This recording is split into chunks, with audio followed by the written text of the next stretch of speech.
Welcome to my Sorare journey, episode 111, where on the previous episode I made a pretty silly mistake, meaning I could no longer use my Saka card in the key week that I actually needed him for the Premier League competitions. Now, that got me thinking, what is the worst mistake I've made on Sorare? Well, since I've been playing for about 4 years, it was pretty difficult to narrow that down. But I'll give you a massive mistake I made at the start of the season, this season. So after I thought I had learnt it all, looking back, this mistake was so critical. Throughout the video, I'll explain how my game week's going. I've added some more purchases to the community team, so they're all looking strong. But in terms of this mistake, it's annoying because it's something I should be good at, and there's missed captaincy selections, there's picking the wrong team, there's entering the teams in the wrong divisions. There's all these sort of mistakes you can make. But I think I've made one which is far, far worse than that. Because to me, on the game, as I explain in my Sorare coaching videos, it often sort of doesn't matter who you buy, because it's supposed to be a free market on Sorare where everyone's sort of priced fairly. And I managed to sort of break that. If we go back to the start of the season, you can see I was assessing basically how I did last season. I've got the cost of every single player I've bought. I got the returns in every single week I got. And that, led me to show basically a small net profit and just align with how much did I spend, how much was this player worth. Well, when I went through that and I was like, okay, well, this is a working formula. If we profited last year, hopefully we can profit this year. And if we don't, hey, it was just one year luck and whatever. But if we can do it substantially or consistently, might be a better term there, then I'm good at Sorare and everything else. So this, for a starting block, was a huge advantage because other people don't have this information. So looking across, I was actually sort of comparing my costs. So I was like 8 Nori for Romero, 2 star defenders, and I was like price difference of 3. When you consider let's just say the same cost. When you consider they're the same cost, but 8 Nori I got 1 of 100, so I'm getting that extra collection bonus. Then you look at players like Bruno. I played slightly more than I did for Saka, but in terms of midfielder positions, it's slightly more difficult. I also thought he'd be a better player than last season. So all of these things considered, I should have been doing really, really well. Now, immediately what happened, well, actually one key part to consider is that that's last year. You've got to be thinking about this year. And I did. On Twitter at the time, someone compared basically the returns for how much you can win last year compared to how much you can win this year. And from what I remember, it wasn't magically different. There was probably a slight increase in the 5 to 10% range. Now that can't be perfect to know because there was an introduction of hot streaks which actually weren't there for the Premier League last season. So it's hard to sort of dictate how much you would win because you could go on a 5 hot streak run immediately, make all your money back, bing bang bosh, boom, you are a winner. So let's say it was around the same, if not 5% better this season because of the introduction of hot streaks. Well, it then got one step even better and even more confusing because all streaks until the end of September were 2x multiple and your very first hot streak was 5x multiple. So when looking at that, I couldn't put a number on how much better is the prize pool, aka the potential earnings for this year. But I could say it was almost certainly better than last year. So my thinking, and what you've seen on screen already, is that if you can get similar cards for the same cost and you were profitable last year, you should be profitable this year, maybe even more profitable depending on little bits of luck here and there. And that was a massive flaw. I can't believe it looking back. It made so much sense, and it's so logical, but I miss one key factor. It's the distribution of how the prize pool is distributed. So last season, top of the league gets XYZ. This season, they get XYZ and hot streaks. And basically, I had no inkling, I didn't include it in my formula, how difficult each individual hot streak would to be. Because I actually did it. Well, Someone did it for me in my Discord, link in the description if you want to join. Thank you very much. On how much I would have won last year. And the numbers were almost identically the same. I only hit 2 hot streaks in a row. I never actually hit 3 hot streaks in a row, even with multiple teams. It was basically, if you had played the teams last year with these rules, how much you would have won. And it was basically exactly the same. So I was like, okay, I concluded that's everything I need to know.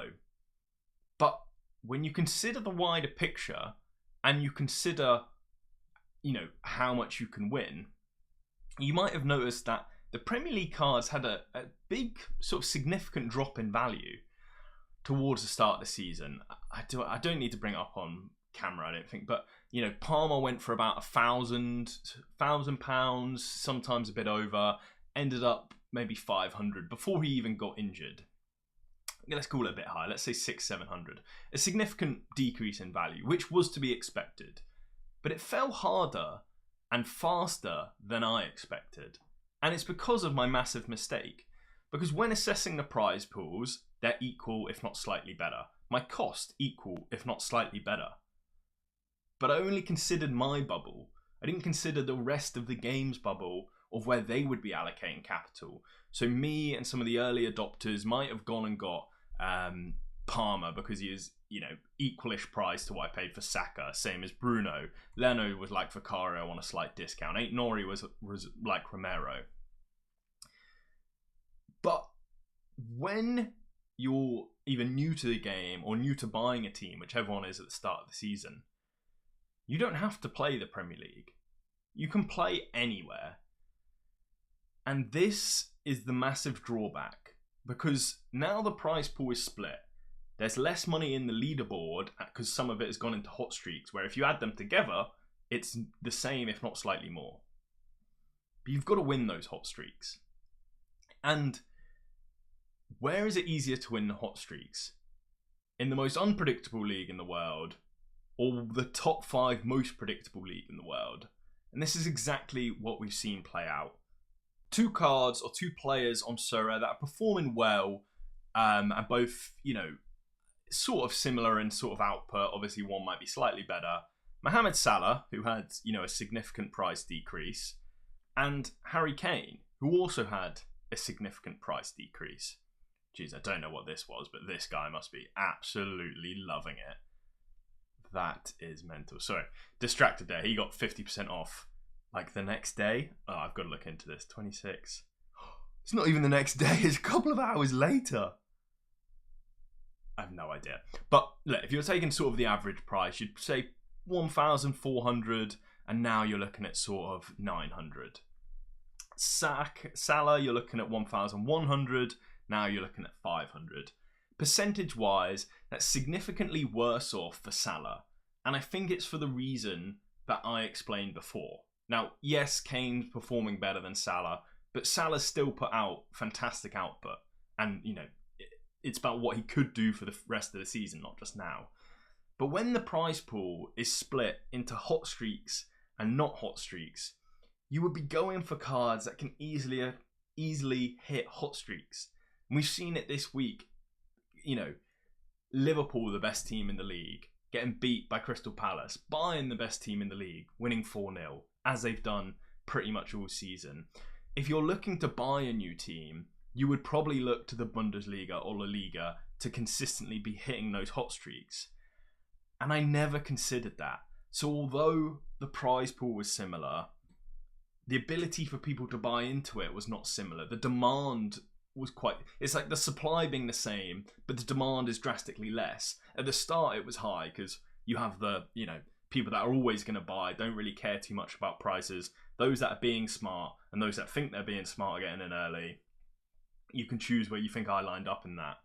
And as much as winning your cost back is part of the formula, it's also how much they're valued at the end of the season and if you can get good value on them. So if I was starting now, I would be going into the Premier League because £1,000 Kane or a £500 Salah, you can probably get Salah and Palmer and you'll be just as good as if you had Kane, maybe. But I didn't consider that at the start of the season. I have my Premier League card, so I was only going to play the Premier League, and it's the most enjoyable for me. So now I'm at the stage, and I've seen a few people talking about this online, of if hot streaks are what you want to achieve, and you're in the Premier League, is it slightly harsher on you that it's obviously the most competitive league in the world? You know, it's well, I don't want to say in the world. I know people sort of use that as a term. It's a very competitive league. It's more competitive than the Bundesliga. Let's just say that. Should they be equal hot streaks, as in 400 points for Prem, 400 points for the Bundesliga? That's not actually what I'm here to argue. It's tough. It's very tough on Sorare. But because I've seen people asking about it, I'm reflecting back on the mistakes I've made. And it would help me get over the mistake, which is why I think people are pushing for it or sort of mentioning it. But those were the rules you set out for in the first place.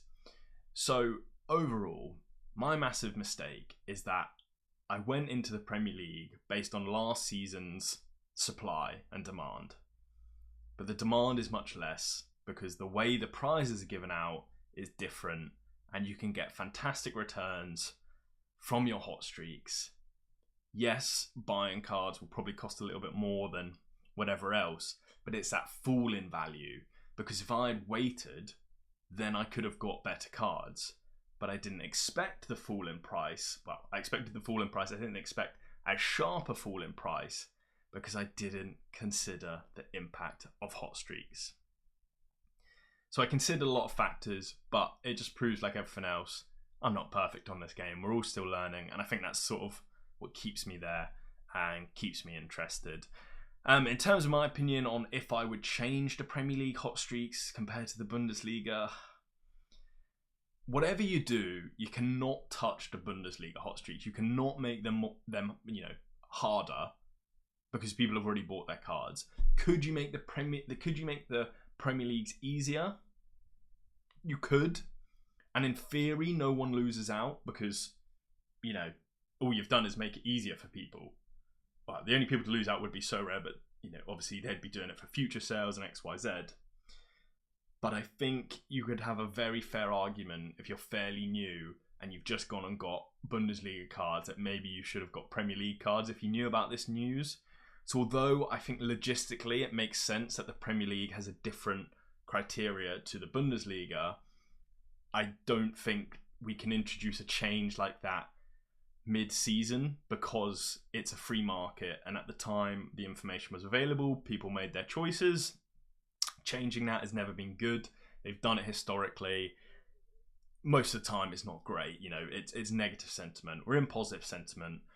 What I think they might do, because overall I'm finding, I only play the Premier League, so it is difficult for me to give a fair view of this, but I am finding them hard to hit anyway. It is true, but it's also not true. I've done very well, and I've hit, I think, 2x hot streaks already. I just love the 2x payment because I sort of feel when that goes down to just normal, I'm like, it's just not that interesting anymore. Overall, if I was in charge, I probably wouldn't change the criteria because people have made their judgments based on the available information. I would try and extend the 2x for a month because I think it can bring future sales. By the time that's done, most of the games will have already been played. Sorry, most of the cards would have already been sold. And yeah. So overall, nothing to do. A big mistake on my side. Hopefully it doesn't have too much of an impact. Obviously by getting the number 1s and 2s and high collection bonuses and stuff and XP bonuses, that should help me long term. So although I theoretically lost out in value, I've gained in XP, which can improve my long-term expected value. So yeah, I just wish I'd obviously considered the factors of how hot streaks will be affected because they're not distributed evenly. I'm sure the Bundesliga has paid out much more hot streaks than the Premier League has overall. So that's actually one factor I want to impact as well. It's easy to say Prem, Bundesliga, but where do you fit in the other leagues? Like, say the Prem had 400 points and Bundesliga was 405, do you make La Liga 402? Liga 403? It's a slippery slope. So I've seen people calling for changes in the hot streaks for the Prem. Don't think it's a good idea now I've spoken it through, which I've pretty much just done on the spot here with you guys. So yeah, I would like to see it extended as more of a marketing scheme rather than us being due it, and that would just be good for everyone. But it's a huge risk for Sorare as well if they don't get the sales they expect. So into how my game week's going, and because I'm a Premier League player, it feels like it's the worst possible game week of all time, but it's probably not. So this is my championship team for that La Liga contest to get El Clasico tickets. Different concept. I hate the fact it's mixed scarcities. Sort of any mixed scarcities can just get in the bin for me because I'm paying 10x more for my cards. Why would I enter them here? I'm yet to see any competitions that are like, hey, thanks, we're actually going to get rid of limited cards being available and just do a rare one or just do a super rare one. But that's besides the point. I don't care. It's just what I have left. So into Team 1. I was pretty confident I was going to win it all. I got on my flight back to home. I got off my flight. I was desperate to check the United score. I saw they got beat 3-1. Okay. Not good, but Bruno can cook against anyone. I then had it on my phone where I was covering half, and I just slowly scrolled across, and I was like, Bruno Fernandes! So he'd got the goal. No, it was Bruno Fernandes' yellow card. And then I saw his name again. Bruno Fernandes goal! Bruno Fernandes missed penalty. I punched my phone. I'm lucky it didn't break. It's like I'd already broken my fiance's headphones during the flight. So then I was in a bad mood already. And Fernandes doing that. It's awful. Now, him being the captain was a difficult decision. Was it right? Up to you to decide. Obviously, I did think United would win. He's good against anyone. It's hard to say you've made the right choice when he scored 24 points, but I honestly believe it, because I just think if he'd scored that penalty, he's on 60. He's better than either of these two. I'm always captain Romero over Van de Ven, and even though they lost or 1-1, even if they'd kept the clean sheet, he only goes up to 54, and they performed sort of as they expected. They still dominated possession, so whatever. I do want to touch on... Basically, my final decision was Fernandes, I think, will score slightly higher, but there's correlation between these two. So if I go for Romero, it's likely I get high correlation between them. What I decided was that between AA, Romero and Bruno are pretty consistently the same. Who's more decisive? Who can get more decisives? It was Bruno. So obviously it hasn't worked out, but I feel again like that sort of logic will keep you in a good stead over the long term. Over the short term, you can get a yellow card, penalties, and lose 3-1 to Brentford, remember. Florian Wirtz continues to sort of drag down the gallery. You know, he was never my first option at the start of the season because I hate new people to the league. You try and avoid that, but I just got too good a deal, which you would have seen in one of the previous episodes. And a tough game to Palace, I didn't expect much, but with Palmer injured, Iwobi's away to Aston Villa, which wasn't great. Moving on to this, which hopefully we've got a bit of good news. Oh, it's actually the next team, sorry. We got horrible news. They're 3-1 down. Okay, didn't expect that.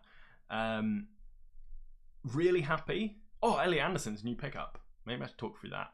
But obviously we won last week. We won about $900, so we were strengthening. We took a little bit of profit out and strengthening. Elliot Anderson was just sort of a no-brainer for me. Easy fixtures, was in need of a top tier but not star midfielder. Can play against anyone. Got a collection bonus added to both Nico and him, and Ange Postecoglou ball. I just think he'll thrive under it.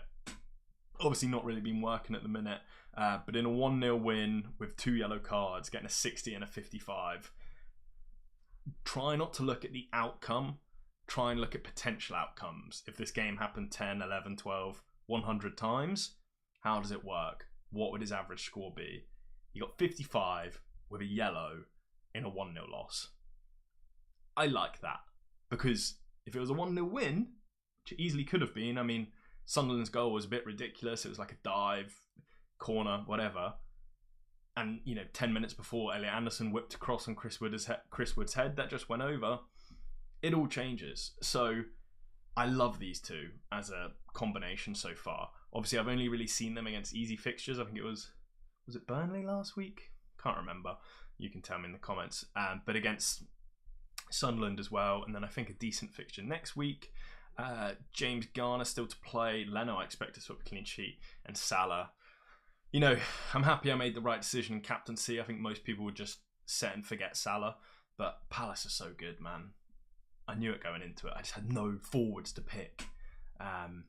So we still have a little chance in the third team if Alex Iwobi's still on the pitch, which looks like he is.